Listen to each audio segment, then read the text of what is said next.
Bismillahirrahmanirrahim. Assalamualaikum warahmatullahi wabarakatuh. Apa kabar anak-anakku, terutama kelas 10? Saya ucapkan selamat datang di sekolah yang baru, di jenjang yang baru, yang tentu saja akan berbeda dengan jenjang sebelumnya atau sekolah sebelumnya. Saya yakin dulu pada saat kalian menentukan sekolah mana yang ingin kalian jadikan sebagai tempat belajar, kalian sudah memiliki banyak pertimbangan sesuai dengan keinginan, sesuai dengan kebutuhan, dan berharap bahwa sekolah yang kalian masuki ini nantinya bisa mengantarkan kalian untuk menggapai cita-cita kalian. Baiklah, agar nanti sekolah kalian ini betul-betul bisa menjadi tempat belajar yang baik, menyenangkan bagi kalian. Apa saja yang perlu kalian lakukan dalam memasuki sekolah yang baru atau jenjang yang baru ini? Nanti kita akan membahas hal itu satu persatu sehingga bisa memberikan gambaran apa yang harus kalian lakukan agar nanti kalian bisa merasa nyaman. Baik, kita mulai. Yang pertama adalah tentu saja kalian harus mengenal bagaimana lingkungan sekolah kalian. Kalian berada di sekolah itu harus menyadari bahwa sekolah merupakan suatu lingkungan dan sekolah juga tidak bisa lepas dari masyarakat yang berada di sekitarnya. Apalagi kalian yang nantinya akan kos, tentu kalian harus memahami, harus tahu bagaimana lingkungan masyarakat yang ada di sekitar tempat kalian tinggal atau di lingkungan sekolah, agar nanti kalian bisa paham dalam menyesuaikan diri, bagaimana kebiasaannya, bagaimana adat istiadatnya, bagaimana budayanya, sehingga kalian bisa merasa nyaman dan bisa berbaur. Kemudian kalian juga tahu apa yang menjadi aturan masyarakat di situ, kapan harus sudah berada di kos atau jam berapa jam malamnya, sehingga kalian tidak berkeliaran di luar yang nanti akan menimbulkan masalah atau menyulitkan kalian. Tentu hal ini harus kalian ketahui. Yang kedua, bagaimana lingkungan fisik di sekolah kalian ini? Bagaimana fasilitas-fasilitasnya? Memiliki fasilitas olahraga seperti apa? Laboratorium seperti apa? Ya, perpustakaan yang nanti kalian bisa memanfaatkan, ya. Kalian harus tahu letaknya di mana, kemudian fasilitas-fasilitas apa yang bisa dipergunakan, sehingga nantinya bisa memanfaatkan ini dengan maksimal sebagai media belajar kalian. Yang ketiga adalah bahan sisa atau barang bekas di lingkungan sekolah. Kenapa hal ini harus diperhatikan? Karena sudah banyak sekolah ya yang sebagai sekolah adiwiyata, dan barang-barang bekas atau pemanfaatan sampah atau barang bekas ini menjadi suatu hal yang sangat diperhatikan, dan tentu kalian harus menyesuaikan diri untuk bisa memanfaatkan barang-barang tersebut dan ikut andil di dalamnya. Ya, tentu saja juga tidak diperbolehkan membuang sampah sembarangan. Nah, kalian harus ikut berperan dalam memilah-milah sampah tersebut, kemudian tidak menutup kemungkinan juga harus ikut mengolahnya. Seperti itu. Kemudian yang keempat adalah bagaimana interaksi sosial masyarakat dan peristiwa alam. Interaksi sosial masyarakat dan peristiwa alam ini juga menjadi salah satu sumber belajar. Ya, kalian juga bisa mendapatkan ilmu dari apa yang berada di lingkungan masyarakat, kemudian apa saja yang bisa kalian jadikan sebagai media untuk belajar. Nah, ini harus kalian ketahui juga. Baik, selanjutnya. Nah, faktor lingkungan yang mempengaruhi perkembangan siswa ini harus kalian ketahui. Tentu dulu pada saat kalian memasuki atau memilih sekolah mana yang akan kalian jadikan sebagai tempat belajar, ini juga menjadi bahan pertimbangan bagi kalian dan orang tua kalian. Nah, bagi siswa yang ingin betul-betul belajar dengan baik, tentu memilih lingkungan yang baik juga. Nah, salah satunya adalah bagaimana metode mengajarnya. Mungkin kalian sudah mencari informasi bagaimana metode mengajar yang diterapkan di sekolah tersebut. Bisa bertanya dengan kakak kelas kalian atau mungkin saudara kalian. Nah, akhirnya ini bisa menjadi salah satu pilihan dan menjadi keputusan bahwa kalian tepat masuk di sekolah itu atau memilih sekolah itu. Metode mengajar ini merupakan cara atau jalan yang dilalui pada saat mengajar atau pembelajaran. Nah, ini merupakan suatu metode yang nanti diterapkan oleh Bapak Ibu guru di lingkungan tersebut, dan metode mengajar yang tepat tentu akan mempengaruhi bagaimana penyerapan ilmu yang akan diperoleh oleh siswa atau diperoleh oleh kalian. Nah, kemudian yang kedua adalah metode pembelajaran. Ya, ini merupakan jalan yang diperlukan siswa dalam mengikuti materi pembelajaran. Apakah dilakukan dengan daring misalkan atau dengan tatap muka, ya, menggunakan fasilitas apa. Nah, ini juga mempengaruhi bagaimana kenyamanan dan daya serap kalian terhadap ilmu yang disampaikan oleh Bapak Ibu guru. Kemudian yang ketiga adalah bagaimana kedisiplinan sekolah tersebut. Tentu sekolah yang berkualitas baik ya memiliki kedisiplinan yang tinggi, dan ini mempengaruhi bagaimana kebiasaan dan ketertiban sekolah, ketertiban siswa dalam mengikuti kegiatan belajar mengajar. Ya, bagaimana sekolah tersebut menanamkan kedisiplinan, dan ini tentu akan mempengaruhi bagaimana kebiasaan siswa dalam mengikuti pembelajaran. Sekolah yang tertib, sekolah yang disiplin akan membawa siswa juga untuk disiplin ya dalam belajar, dalam berkegiatan. Kemudian selanjutnya adalah kerajinan siswa di sekolah tersebut. Ya, kerajinan ini tentu sangat penting. Ya, kalau misalkan kita tidak rajin, ya, ibarat pepatah rajin pangkal pandai. Nah, kalau misalkan tidak rajin belajar, tidak rajin sekolah, nah tentu saja tidak akan mendapatkan ilmu dengan maksimal. Nah, ini jadi harus kalian perhatikan ya. Jika kalian memang betul-betul ingin menuntut ilmu dengan baik, maka kalian pun juga harus rajin sekolah, harus rajin belajar. Ya, seperti itu. Kemudian selanjutnya adalah bagaimana keaktifan siswa di sekolah tersebut. Ya, bagaimana keaktifan dalam belajar, bagaimana keaktifan dalam mengikuti ekstrakurikuler. Nah, kebiasaan ini akan memberikan semangat yang tinggi bagi kalian ya. Kalau teman-teman kalian, kakak kelas kalian juga memiliki keaktifan yang bagus, ya tentu ini akan memacu semangat kalian untuk melakukan hal yang sama. Nah, saya harap kalian juga aktif di kelas, aktif dalam berkegiatan, sehingga kalian betul-betul mendapatkan ilmu yang maksimal. Seperti itu. Baik, selanjutnya adalah penyesuaian diri di sekolah yang baru.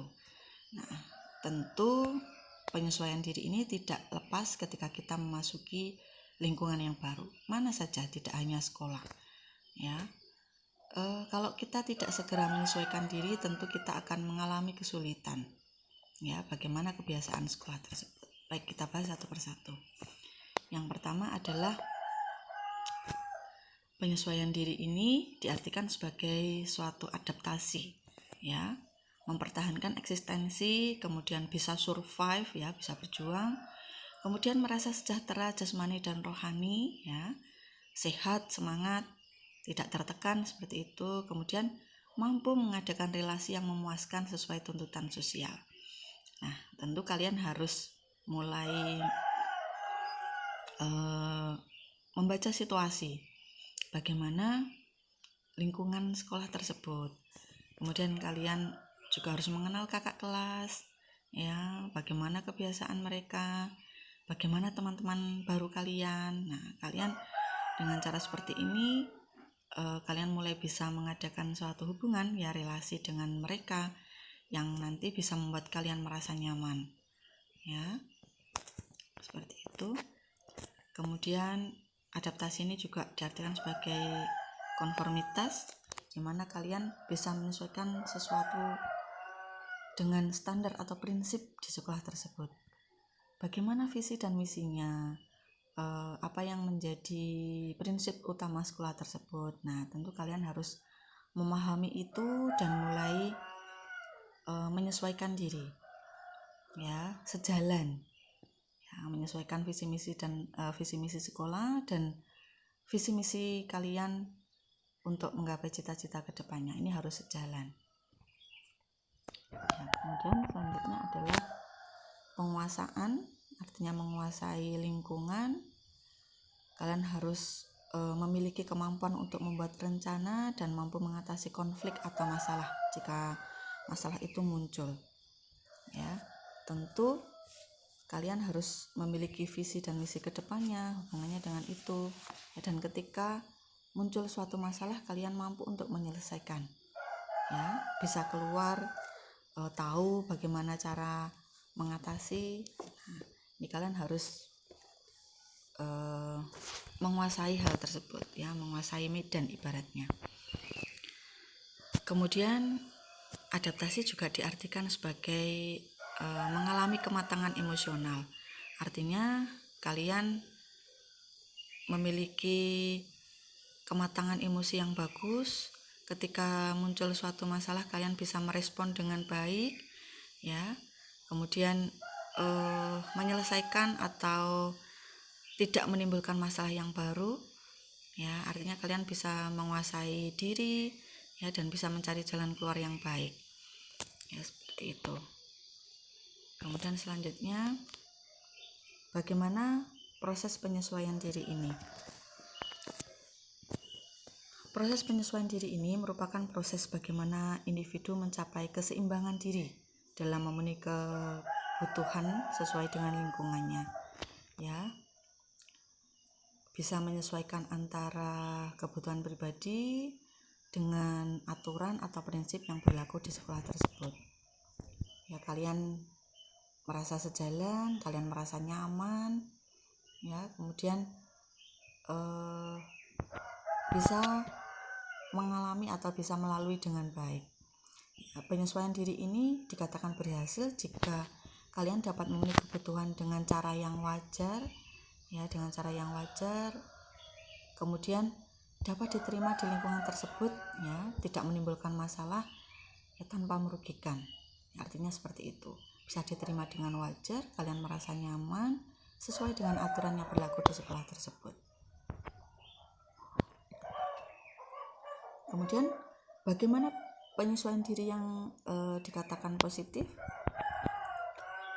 Ya, penyesuaian diri yang positif salah satu cirinya adalah tidak menunjukkan adanya ketegangan emosional, ya nyaman, ya, dengan teman satu kelas nyaman, dengan bapak ibu guru nyaman, lingkungan sekolah, ya, bisa berkegiatan dengan maksimal, ya, seperti itu. Kemudian tidak menunjukkan adanya mekanisme psikologis, ya, secara wajar, secara psikis juga sehat, nyaman, ya, tentram, seperti itu, ya. Selanjutnya, kemudian tidak menunjukkan adanya frustrasi pribadi, tidak tertekan, ya, tidak menunjukkan adanya ketegangan. Kemudian kalian juga bisa melewati hari-hari dengan nyaman, dengan baik, ya, seperti itu. Kemudian memiliki pertimbangan rasional dan pengarahan diri, ada kontrol diri. Kemudian kalian juga bisa berpikir dengan wajar, dengan normal, ya, segala sikap, tindakan menunjukkan hal yang baik, sikap yang baik, seperti itu. Kemudian mampu dalam belajar, bisa mendapatkan atau menyerap ilmu dengan maksimal, kemudian dapat belajar dengan baik, dengan nyaman di sekolah, ya, begitu juga dengan di rumah, seperti itu. Kemudian menghargai pengalaman, kalian sangat menikmati hari-hari kalian, kemudian menjadikan segala kegiatan itu sebagai pengalaman atau bekal untuk kedepannya, ya, menjadikan hal yang positif. Kemudian bersikap realistis dan objektif. Artinya kalian bisa bersikap dengan positif, bersikap dengan wajar, tidak dibuat-buat, ya, apa adanya, seperti itu, ya. Ya, begitu penyesuaian diri yang positif. Jika kalian bisa melewati hari-hari kalian di sekolah dengan penyesuaian diri yang positif, nah saya yakin kalian nanti pun juga bisa mendapatkan ilmu dengan maksimal, ya, tanpa menimbulkan permasalahan. Kemudian selanjutnya adalah bentuk-bentuk penyesuaian diri. Penyesuaian diri ini salah satunya yaitu dengan menghadapi masalah secara langsung. Artinya kalian tahu segala sebab dan akibat-akibat dari tindakan atau sikap yang kalian lakukan, ya. Kemudian mampu menghadapi jika terjadi permasalahan, yang mencari solusinya secara langsung, seperti itu. Kemudian yang kedua adalah penyesuaian dengan eksplorasi, artinya dengan menggali, mencari bahan pengalaman untuk mencari jalan keluar, ya. Dicoba, oh ternyata kalau seperti ini, ada masalah seperti ini, jalan keluarnya seperti ini. Nah, kalian bisa mencari jalan keluar melalui pengalaman-pengalaman yang sudah kalian alami sebelumnya, seperti itu. Kemudian penyesuaian dengan trial dan error atau coba-coba, ya. Artinya jika hal ini menguntungkan, maka akan kamu lanjutkan, misalkan suatu kegiatan, ya. Kemudian jika gagal, maka tidak diteruskan. Nah, seperti itu. Mana yang cocok, mana yang sekiranya nyaman. Nah, ini pun juga menjadi salah satu cara atau salah satu bentuk dalam upaya penyesuaian diri. Kemudian penyesuaian dengan substitusi, artinya dengan mencari pengganti jika ini tidak cocok, jika ini tidak sesuai, maka mencari jalan keluar yang lain atau mencari kegiatan yang lain. Nah, seperti itu. Ini pun juga diperbolehkan. Kemudian dengan menggali kemampuan, yaitu bagaimana kemampuan diri kamu, kemudian kamu juga bisa mengembangkan, ya. Dan ini pun juga membantu kalian dalam upaya penyesuaian diri. Selanjutnya adalah penyesuaian diri dengan belajar, artinya dengan memperoleh pengetahuan dan keterampilan yang nantinya menjadi upaya dalam menyesuaikan diri. Belajar dari kakak kelas, belajar dari teman satu kelas, ya, belajar dari bapak ibu guru tentunya, ya, seperti itu. Belajar dari lingkungan sekolah, belajar dari lingkungan masyarakat, ya. Ini pun juga sebagai salah satu upaya untuk menyesuaikan diri. Kemudian penyesuaian dengan inhibisi atau kontrol diri, yaitu dengan memilih tindakan mana yang harus dilakukan, ya, mana yang tidak diperlukan, ya, sebaiknya juga tidak dilakukan, ya, mana yang sebaiknya dilakukan juga boleh kalian lakukan. Nah, ada kontrol, ya, ada semacam kontrol diri. Kemudian penyesuaian dengan perencanaan yang tepat, ya, ada semacam perencanaan sebelumnya, ya, direncanakan seperti ini, oh nanti seperti ini, saya rencananya mengikuti ekstra ini. Nah, itu ada perencanaan sebelumnya yang nantinya akan mempermudah kalian dalam berkegiatan, ya. Selanjutnya, faktor-faktor apa saja yang mempengaruhi proses penyesuaian diri? Yang pertama adalah tentu saja kondisi jasmaninya, ya. Ini bagaimana pembawaan kalian, kondisi fisik, susunan syaraf, kelenjar, ya, sistem otot, kesehatan dan sebagainya. Nah, ini pun akan mempengaruhi kalian dalam proses menyesuaikan diri. Jika kalian sehat, tentu akan mudah. Nah, sebaliknya jika ada gangguan atau sakit, nah mungkin ini akan menjadi penghambat. Ya, kemudian bagaimana perkembangan dan kematangan kalian, terutama kematangan intelektual, sosial, ya, moral, emosional. Semakin matang tentu akan semakin mudah dalam menyesuaikan diri. Ya, seperti itu.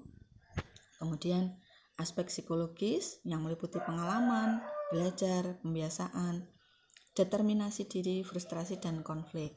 Mungkin kalian dipengaruhi oleh pengalaman sebelumnya. Nah, ini pun juga akan mempermudah jika kalian sudah memiliki pengalaman, ya. Oh, dulu saya sudah pernah mengalami seperti ini pada saat SMP. Oh, berarti saya harus mencari jalan keluar seperti ini. Nah, seperti itu. Kemudian bagaimana kondisi lingkungan yang meliputi lingkungan rumah, ya, keluarga kalian atau sekolah sebelumnya. Ya, hal ini pun juga akan mempengaruhi bagaimana proses penyesuaian diri kalian di sekolah yang baru. Bagaimana dukungan orang tua kalian, ya, bagaimana pengalaman kalian di sekolah yang lama, ya, seperti itu. Kemudian faktor kultural dan agama, ya, ini pun juga akan mempengaruhi bagaimana proses penyesuaian diri kalian. Itu. Kemudian cara menyesuaikan diri di sekolah, yang pertama adalah tentu saja mempelajari situasi yang ada, ya. Bagaimana kebiasaan sekolah itu, bagaimana sebelum masuk, jam berapa masuk, ya, jangan sampai terlambat tentunya. Bagaimana lingkungannya, ya. Kemudian bagaimana tata tertibnya. Nah, tentu hal ini sudah harus kalian pahami sebelum kalian masuk di sekolah yang baru itu. Ya, berbagai informasi sudah kalian dapatkan. Nah, pada akhirnya kalian memutuskan, itu akan jauh lebih mudah. Kemudian ada baiknya jika kalian berbaik sangka, jangan sampai ada pikiran, oh, di situ guru-gurunya galak, nah, atau mungkin kakak-kakak kelasnya tidak baik. Nah, ada baiknya jika kalian memiliki pikiran yang positif. Ini pun juga akan mempermudah kalian dalam beradaptasi. Ya, pikiran yang positif tentu saja akan membawa sikap suasana, ya, yang nyaman, ya, yang nantinya akan membuat semangat diri kalian. Nah, ada baiknya berbaik sangka atau pikiran yang positif ini menjadi kebiasaan dalam diri kalian. Kemudian yang selanjutnya adalah sesuaikan dengan keadaan sekolah, ya. Bagaimana kondisinya, ya. Peraturannya bagaimana, kebiasaan guru-guru yang mengajar seperti apa, ya. Kemudian ini pun akan mempengaruhi bagaimana kebiasaan kalian di rumah, ya, hubungannya dengan kedisiplinan. Kemudian mengetahui aturan atau tata tertib harus kalian pahami, ya, di awal, sehingga kalian jangan sampai melanggar yang nantinya akan menimbulkan masalah. Kemudian mengikuti MOS, karena MOS ini adalah kegiatan yang penting, materi dalam upaya mengenalkan sekolah, ya, apa saja kegiatannya, Bapak Ibu guru, visi misi, nah, akan disampaikan pada saat MOS. Ini sebagai informasi awal yang penting dan harus kalian ketahui. Jika kalian tidak mengikuti MOS, tentu saja kalian akan rugi, ya. Kemudian kenali dan hormati guru, ibarat pepatah tak kenal maka tak sayang. Tentu pada saat kalian pembelajaran yang pertama, Bapak Ibu guru akan mengenalkan diri. Nah, itu perhatikan dengan baik, ya, sehingga kalian mudah dalam menyapa, ya. Kalian bisa mempelajari juga bagaimana karakter Bapak Ibu guru yang nantinya akan mempermudah proses belajar kalian, ya. Kemudian selanjutnya adalah menghargai sesama. Tentu saja kalian harus menghormati, menyayangi teman-teman kalian, ya, agar kalian mendapatkan teman, agar kalian juga merasa nyaman dalam belajar, ya, nyaman di kelas. Ketika ada kesulitan kalian juga tidak akan canggung untuk bertanya, ya, saling menghargai, saling menyayangi, seperti itu. Kemudian selanjutnya adalah tetap menjadi diri sendiri. Meskipun berupaya untuk menyesuaikan diri, namun kalian harus tetap menjadi diri sendiri sehingga kalian tidak merasa tertekan, ya, be yourself, seperti itu. itu. Kemudian yang terakhir adalah bagaimana tata tertib sekolah. Ya, tata tertib ini merupakan serangkaian peraturan, tata nilai atau nilai normal yang berlaku di lembaga sekolah guna menciptakan suasana belajar yang efektif. Ya, jadi harus patuhi dengan baik. Peraturan ini dibuat agar suasana belajar kalian nyaman. Ya, tentu saja kalau warga sekolah, ya, siswa juga tidak mematuhi tata tertib, hal ini akan menghambat proses belajar mengajar. Nah, kalian harus tahu bagaimana tata tertibnya, ya, bagaimana sanksi atau hukuman ibaratnya jika kalian melanggar. Karena biasanya tata tertib ini dibuat disertai dengan sanksi. Ya, nah ini pun juga harus kalian perhatikan mana yang harus dilakukan dan mana yang harus dihindari. Ya, baik. Seperti itu. Tentu saja ini harus kalian perhatikan agar kalian nantinya merasa nyaman dan mengikuti proses belajar dengan lancar. Ya, yang harus kalian perhatikan adalah beberapa hal yang sudah saya sampaikan. Ya, semoga nanti dengan memahami hal ini kalian bisa mengikuti proses belajar dengan baik. Ya, pada akhirnya saya ucapkan selamat belajar, selamat mengikuti kegiatan di sekolah yang baru. Semoga nanti lancar sampai nanti kalian lulus. Dan saya akhiri, wassalamualaikum warahmatullahi wabarakatuh. Sampai bertemu di kesempatan lain.